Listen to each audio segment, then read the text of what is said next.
Bismillahirrahmanirrahim. Assalamualaikum warahmatullahi wabarakatuh. Innal hamdalillah shalli wa sallimu ala Rasulillah wa ala alihi wa sahbihi wa mawalah. Asyhadu an la ilaha illallah wahdah la syarikalah wa asyhadu anna Muhammadan abduhu wa rasuluhu alladzi la nabiyya ba'dah. Allahumma shalli ala sayyidina Muhammadin wa ala alihi wa sahbihi ajmain. Alhamdulillah, sahabat Habim TV, kita bertemu kembali di tayangan di channel Habim TV yang insyaallah mencerdaskan umat. Sahabat Habim TV yang dirahmati Allah Subhanahu wa taala. Ketika kita melihat situasi dan kondisi hari ini, baik dalam ruang lingkup dunia ataupun dalam ruang lingkup Indonesia pada saat ini, kita melihat begitu macam banyaknya permasalahan-permasalahan yang terjadi. Begitu banyaknya persoalan-persoalan yang hari ini bisa kita lihat dan bisa kita rasakan. Kita bisa melihat di dalam tayangan televisi bagaimana permasalahan itu hadir. Dan bukan hanya itu pula, bagaimana kita bisa melihat di media sosial sesuatu yang memang seakan-akan tidak pernah kita bayangkan, namun fakta itu hadir dan nyata pada hari ini. Ya, bagaimana permasalahan-permasalahan perzinahan yang hari ini seakan-akan menjadi sesuatu yang biasa-biasa saja. Baik dari perzinahan, mulai dari pandangan, mulai dari pendengaran, sampai perbuatan zina yang dalam hal ini bisa terlaksana padahal. Nah, adalah kita bisa melihat bagaimana pembunuhan yang hari ini seakan-akan pembunuhan itu menjadi sesuatu yang biasa, menjadi sesuatu yang biasa saja, tidak ada rasa kebersamahan. Atau bagaimana hari ini anak kecil ya yang berani melakukan bunuh diri, ya itu nampak dan nyata pada hari ini ternyata.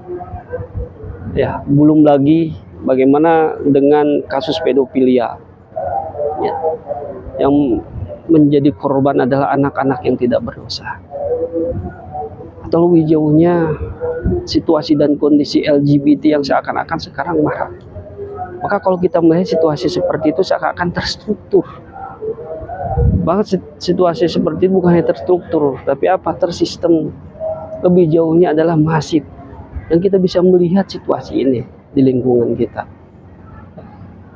Sebuah pertanyaan bagi kita, tentu yang menjadi dampak terjadinya permasalahan-permasalahan ini adalah adanya peran fungsi ayah dan ibu atau di dalam keluarga yang mungkin pada saat ini hilang. Yang ayah yang harusnya menjadi seorang bertanggung jawab yang mempertanggungjawabkan seluruh kondisi di rumahnya, namun hanya fokus terhadap halayak materi saja, halayak nafkah saja yang hari kita bisa lihat. Atau ibu yang dengan konsep feminisme hari ini ya, yang seakan-akan manusia itu, perempuan itu adalah setara dengan perempuan, yang akhirnya meninggalkan kewajibannya sebagai madrasatul ula. Itulah yang kita lihat hari ini, permasalahan demi permasalahan. Sahabat Habim TV yang dirahmati Allah Subhanahu wa taala, maka kita bisa melihat sebuah pelajaran yang berharga bagi kita. Bagaimana para pemuda Al-Kahfi ini yang mereka mempertahankan keyakinannya di tengah situasi dan kondisi-kondisi yang mungkin akan mendapatkan atau bahkan lebih jauh bisa membawa dirinya kepada situasi itu. Atau mereka berada di dalam suatu lingkungan dan kondisi di mana para mereka mempunyai pimpinan yang zalim, pimpinan yang senantiasa menyembah terhadap berhala, dan mereka mencari orang-orang yang tidak mau menyembah berhala, mereka akan membunuh. Maka pimpinan itu akan membunuh.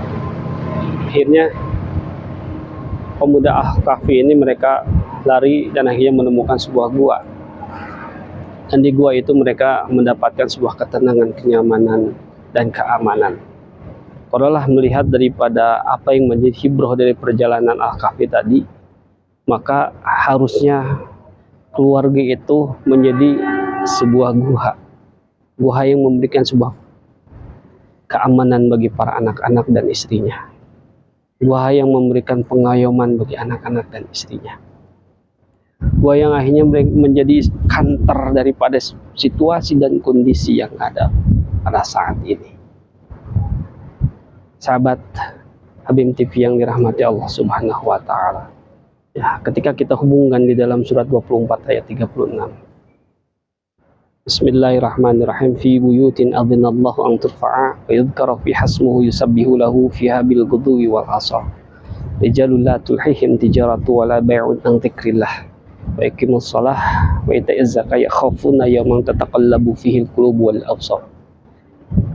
Dari ayat ini kita bisa melihat bagaimana rumah-rumah harusnya menjadi kantor utama. Rumah-rumah harusnya menjadi sebuah tempat yang memberikan kenyamanan, memberikan keamanan. Keamanan dari apa? Keamanan dari situasi dan kondisi yang hari ini seakan-akan fitnah akhir zaman itu bisa terlihat.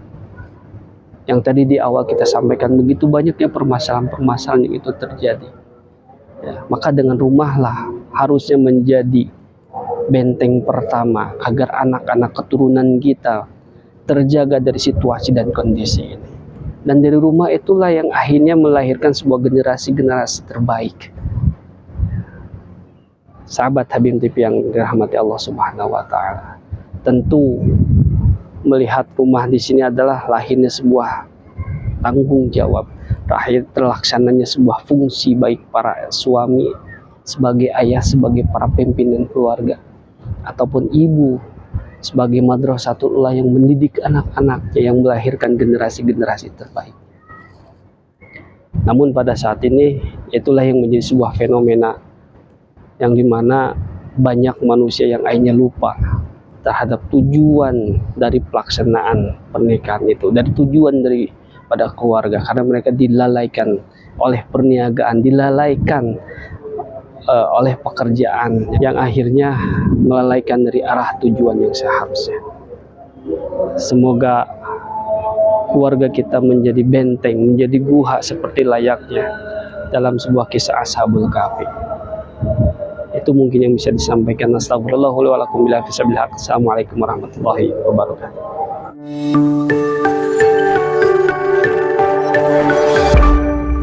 Habib TV, mencerdaskan umat.